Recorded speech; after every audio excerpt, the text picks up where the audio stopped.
Hi,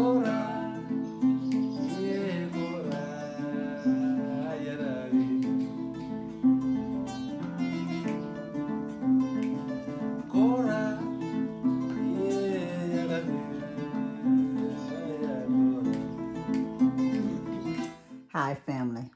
I'm Stephanie Wade. I'm Habasia. Coming to you tonight from my kitchen because it is the warmest place in the house and has the best lighting, y'all. Yeah, it does. So, anyways, I just want to just talk to y'all just for a little bit on some of the things that I've been thinking about today. First things first, how are y'all? I hope y'all are having a wonderful day. And if you have not subscribed, please do. It's free, y'all. What y'all waiting on?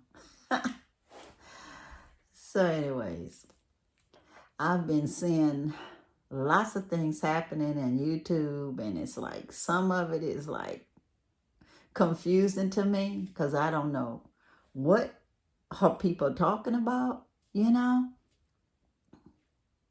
And then similar things have been happening in my personal life with people just dropping by without announcing, which is I hate, y'all. I do.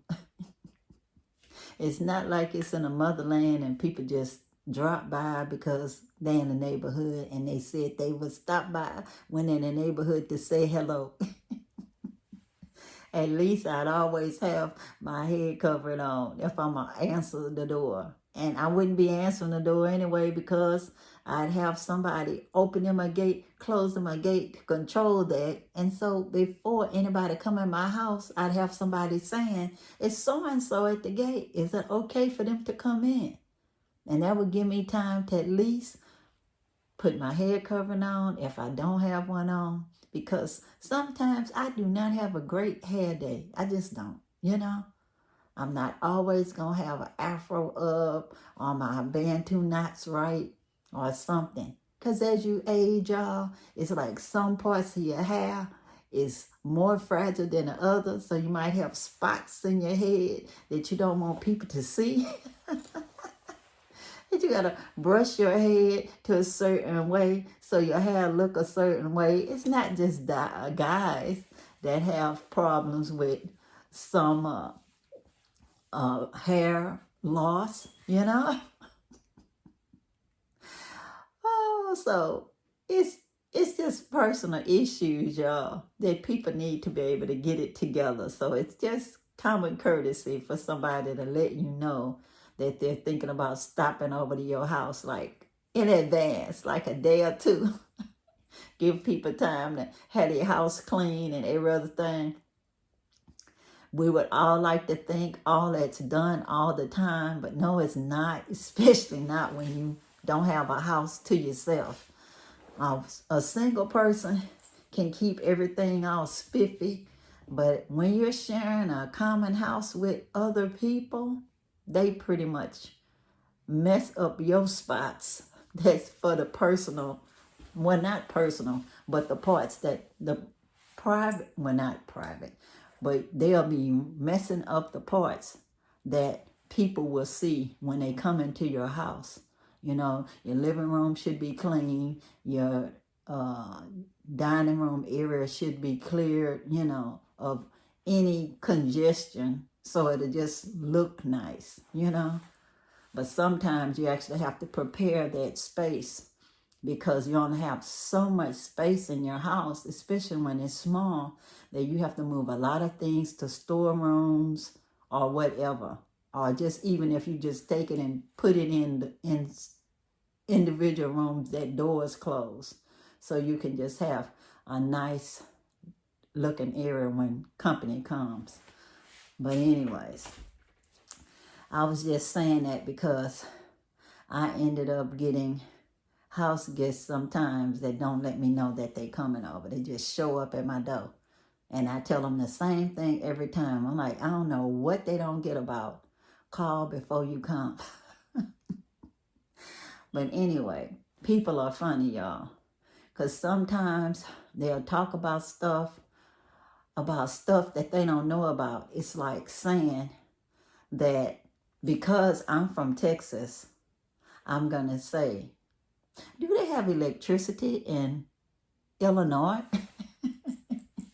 Like they always have electricity in Texas. And as we know from all the stuff that's been going on, even in Texas, sometimes we do not have electricity, y'all. We don't, you know. It's not something that happens all the time, but with definite conviction, I can't say that I know my electricity is going to be working all the time. So if somebody wants to do a live with me from another country, I'll say, I'll pray about it and hope when we do this live that the electricity will be working right. And the internet is going to be working right, you know? So to me, I think it's really just pushing stereotypes when you ask in front of people that don't know any better because they haven't had the experience of going to visit a place to ask stuff that makes no sense, like, do they have electricity? Do they have running water? And we're talking about a whole country, y'all. I haven't gone to one country that I could say don't have electricity and don't have water running. You know, it's just that when I have my land that I already know that don't have utilities on it because I bought it undeveloped, y'all. So I know before I get my house built, I have to put my fence up. I have to get the borehole done. I have to get the solar panels put on my house, you know? And then I'll know it's all good to go before my guests come and stay in my house. And then they'll know, yes, Stephanie has solar panels, so she has electricity.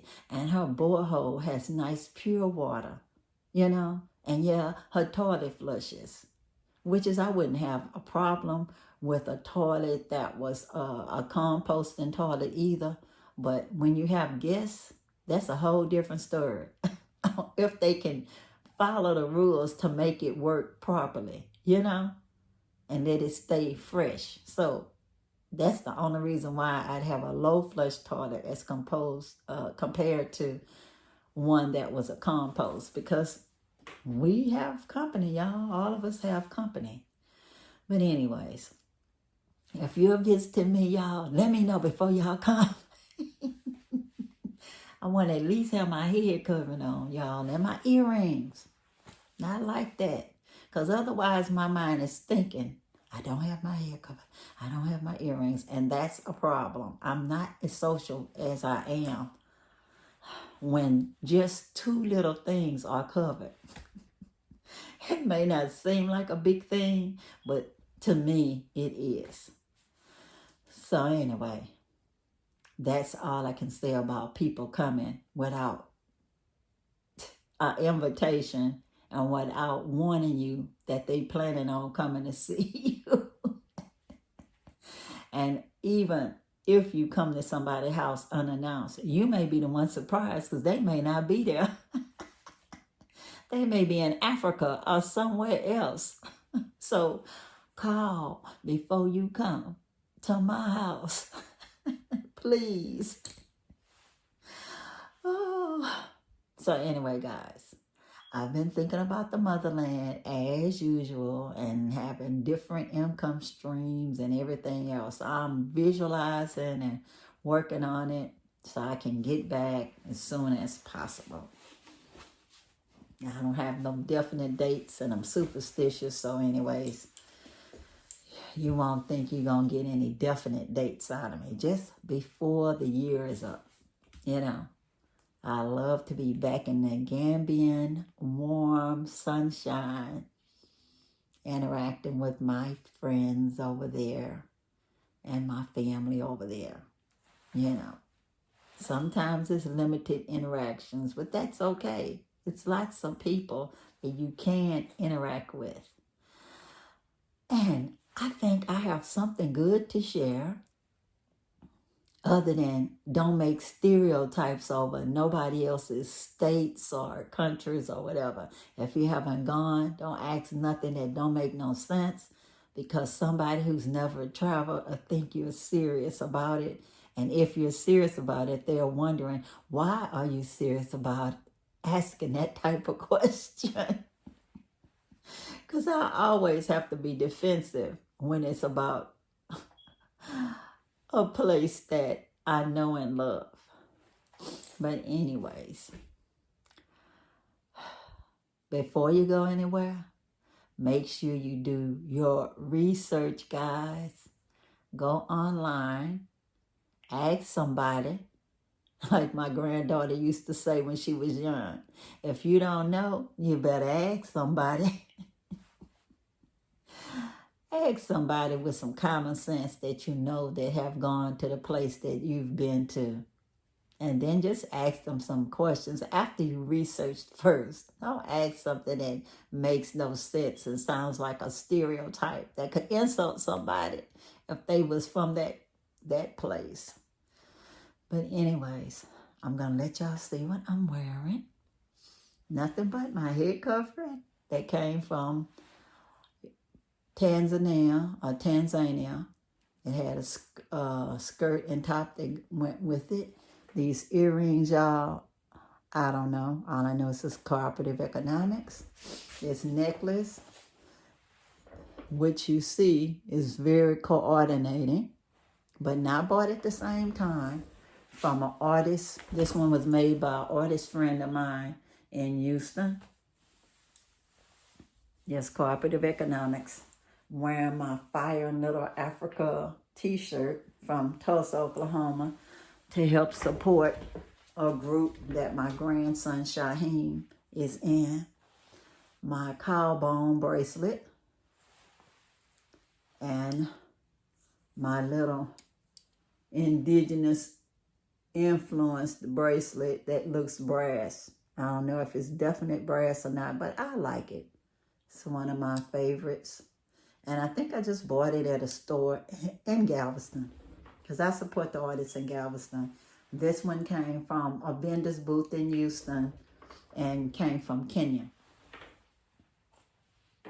So anyway, guys, it's for my storytelling part. And like I said, when I do storytelling, the item that I'm showing y'all has its own story, and I'm just telling y'all the story as I know it. I collect things, y'all. So this is one of the things that is inherited. I first gave it to my mother, or I bought it for myself. I don't know, whichever one. But it's in the cabinet at the house here now that used to be her house. So anyways, I used to collect lots of Thomas Blackshear, including plates. And this is one of them. Miss Frederick Douglass. It says, first issued in the Legacy of Courage series from the original painting by Thomas Blackshear II. Plate number 180. Say production strictly limited to a maximum of 45 firing days in 1975. Thomas Blackshear, Miss Martha Originals. And I liked it. I bought it from the Sisters Business in Houston, Texas. Yeah. I try to hold it up long enough so you could see it, because I have a bad habit of going too quick.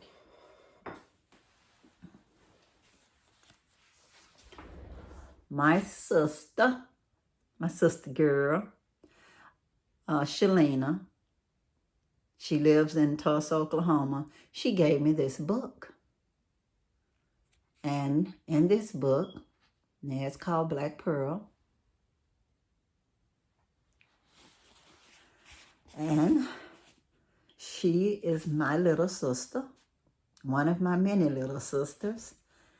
And she didn't write it in a book, but this is what she told me. So it's from Shalina, my little sister. She gave it to me. November 4th in the year 2000.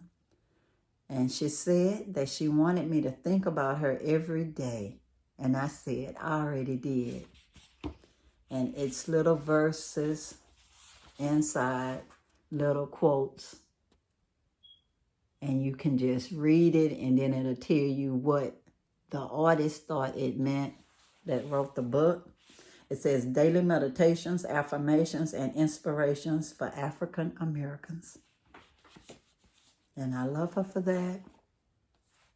And I don't live in Tulsa anymore, and I don't know what happened, how we lost contact. I tried my best to keep up with her, but sometimes people just move on, y'all. She started working at the college over there and got busy, I guess. So, but for the time that we did share close relationship, Shalina, shout out. I hope one day you'll see me on YouTube and call me, girl, so we can start that relationship back.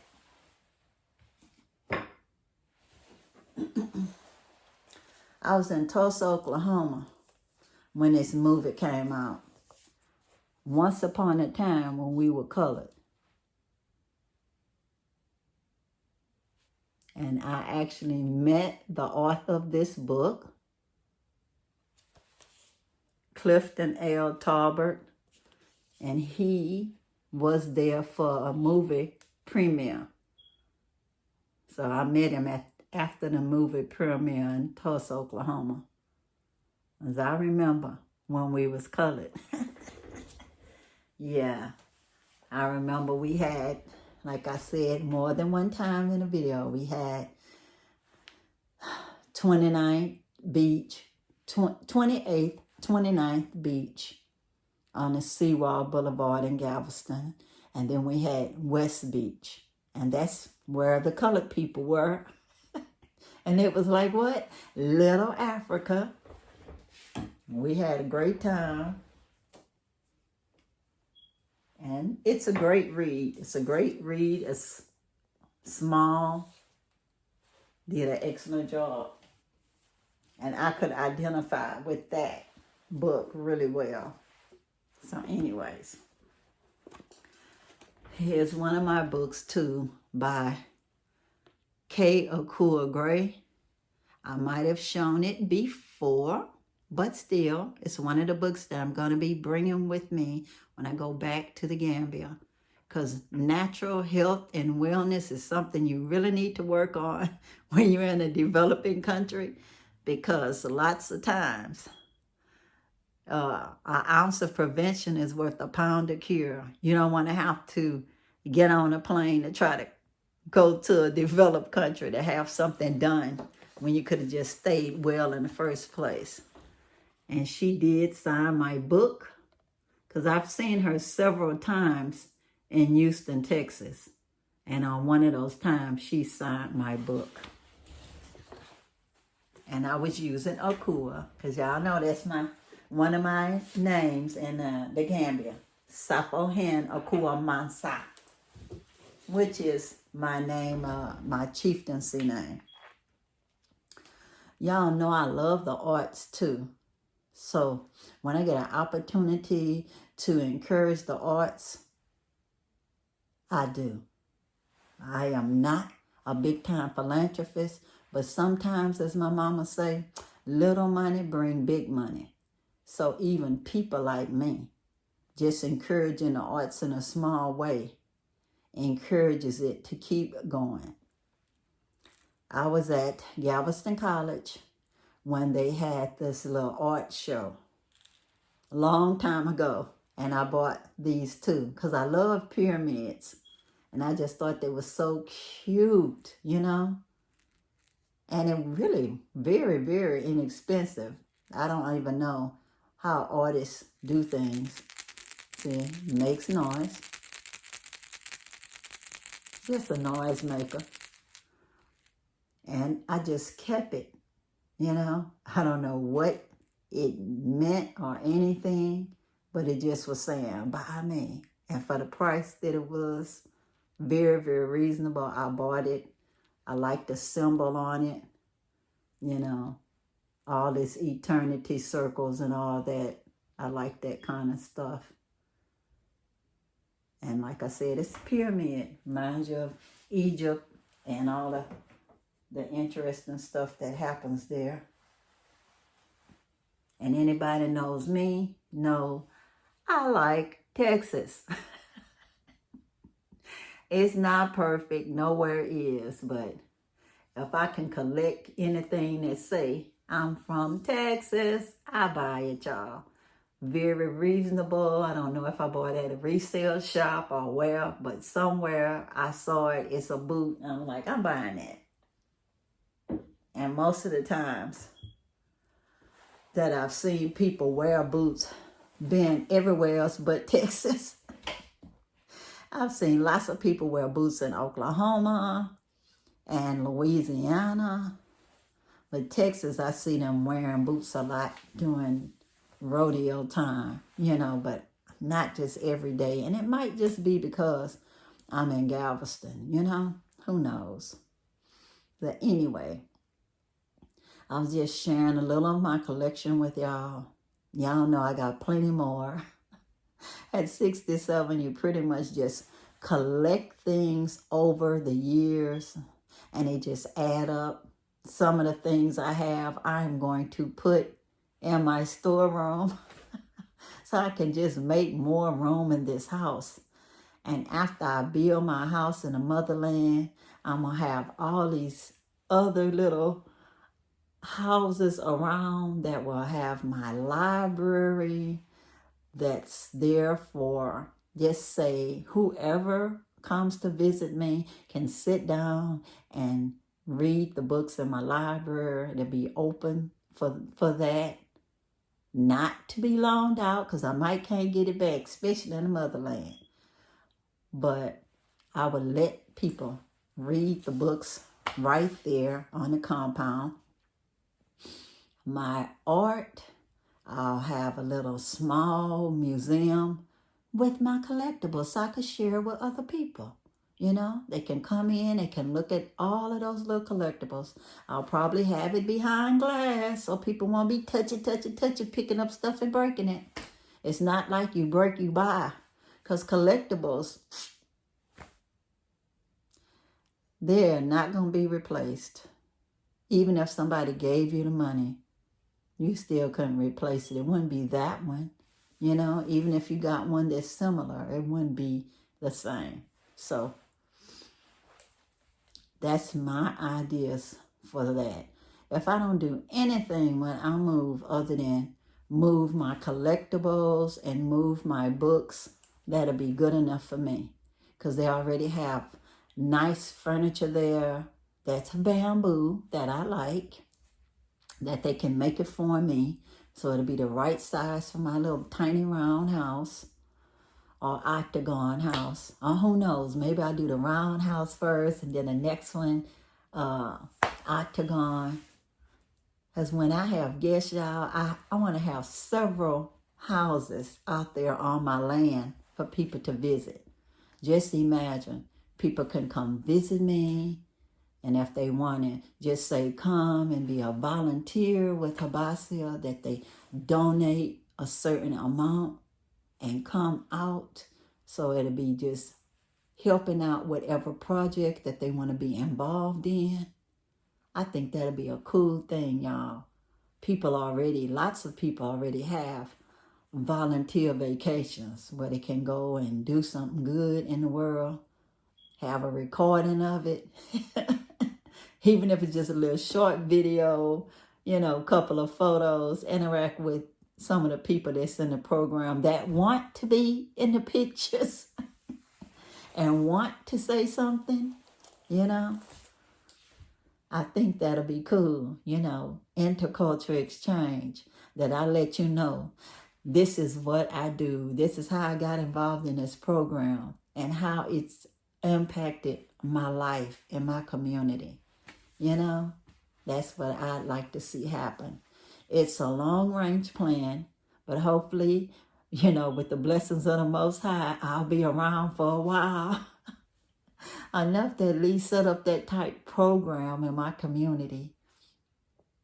I would love to do lots of things, be involved in lots of things, and knowing that the people that's there will be the ones to actually implement it and have it continue to grow, and that it will change their lives for the better to get to another level, but the level they have planned for themselves, not something that I choose for them.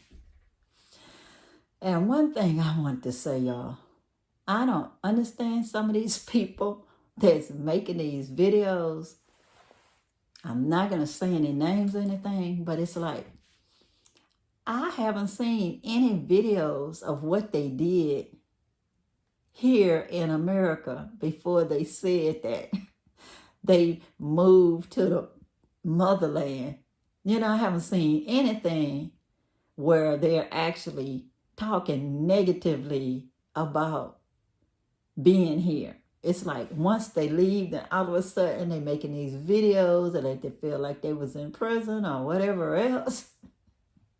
And how I feel that they was being discriminated against or whatever. And then time they get to the motherland, they're talking about all kind of issues that they weren't actually involved in changing in this country. It's like, if you're going to be an advocate for whoever, when you get somewhere, why wasn't you an advocate for the same thing right here in America? I don't understand that. I don't. Because I'm not going to have nobody mad at me, having me act like I think that I'm somebody's savior, that I, at 67, can say all the stuff I did when I was young is in my past. So now I can judge you and tell you what to do and what not to do. Because all of your experiences made you who you are today, That's how you learn. It's how you learn. And I am not throwing stones at anybody for whatever their lifestyle is. You're grown. As long as you don't affect any innocence when you're living your life. That's all. I'm an advocate for innocence right here in this country in America, as well as when I travel. Now, I'm not going to be making no videos throwing no rocks at nobody because, they doing this with this type people and doing that, and you shouldn't be doing this, and my grandma said this and that. Because I'm telling you, when I was young and when it mattered what anybody said, I listened to my grandmother, sure, but that did not change what I did, my choices. I still had to live my life and pick my choices and live with the consequences for my actions. It wasn't anybody waving a magic wand and tearing me down with their tongue. And all of a sudden that I was supposed to be appreciative because of something somebody said. If you're not willing to invest your time and your money sometimes with young people to help them change their behaviors, if that's what they choose now, because you can't make anybody do anything, but you have to be able to help somebody set up a program, or you mentor them yourself if they want you to be their mentor. And you have to be able to interact with somebody above baby level. So just say, no matter where you go in the world, if you cannot communicate with somebody past a baby level, you cannot be telling them what to do. Because number one, they don't even understand what you're saying. And going through an interpreter is a waste of time when you think you know everything and you can tell somebody else what to do. I'm not going to pay no attention to what nobody telling me through no interpreter, because I know that they don't know me and don't know how I'm making my choices. And how can somebody who don't have a relationship with me tell me anything? And how can somebody ask me something personal when it's not their business? If anybody asks me anything personal and think they're going to be recording that on any video, they got another thing coming, because I'm not going to do that. It's none of their business, especially when I was young. You know, now I'm old, y'all. I don't do nothing, no harm, you know. And what I've done in the past, I've already confessed it a zillion times in front of God knows how many people that would ever somebody tell somebody that I did in my past, they'll be like, okay. I think on this particular occasion, she already said that, so it's not like you really spilling the beans on her, okay? But at 67, y'all, I'm not doing anything, by choice. I don't have a motivation to do any of that stuff I used to do. It's not because I'm so special or holy. It's just because I'm not motivated to do that anymore. I'm trying to do stuff that matters so that when I'm no more, people can remember that I did some good stuff. I don't need any statues or nothing else. But for just to know that I made a difference, even if it's in just a few people's lives, I'll be satisfied. I'll be satisfied. And I would not even care about people just doing everything when I'm no longer here. I prefer them to tell me something good while I'm living, And when I'm no more, if they just do the good stuff in my honor, that would be cool, y'all. Because when I do some good stuff, I think about all of the cool people in my past that I thought influenced me. My cousin, Sister Jeanette, she was one of my influencers. Sister Josephine, these nuns really made a difference in my life. All these people bringing me to the library so I could see the world at a different way while I was still with people who were illiterate. And the people that was illiterate was so important in my life. If they did not sacrifice for me, especially my mother, I wouldn't even had that opportunity to be with the nuns in a Catholic school in the first place. Yes, we was Catholic, but she did pay her little $5 a month, and plus paying for uniforms and all kind of other little extracurricular activities, even if it was learning to play music on these little plastic instruments. She did that. And she saved up her little pennies, her little dimes, her little quarters, and all of that. I appreciate all of that kind of stuff. And if somebody could just remember me a little bit like that, I think that I would have been a life well spent. So anyway, before I get too sad on y'all, because I'm not sad right now, I was just mentioning the good things and that I do good for good reasons and because it's the right thing to do. And anyways, until next time, I hope you're motivated to read more books, magazines, learn new hobbies, treat people like you want to be treated. If you want to volunteer to do some good works, please do. It's lots of organizations out there that you can work with. Pray for me to get my income streams together so I can go back to the motherland ASAP. I love all of y'all, and I appreciate all of y'all. And I hope y'all not really hearing my refrigerator cutting on, because it was off when I started this video, y'all.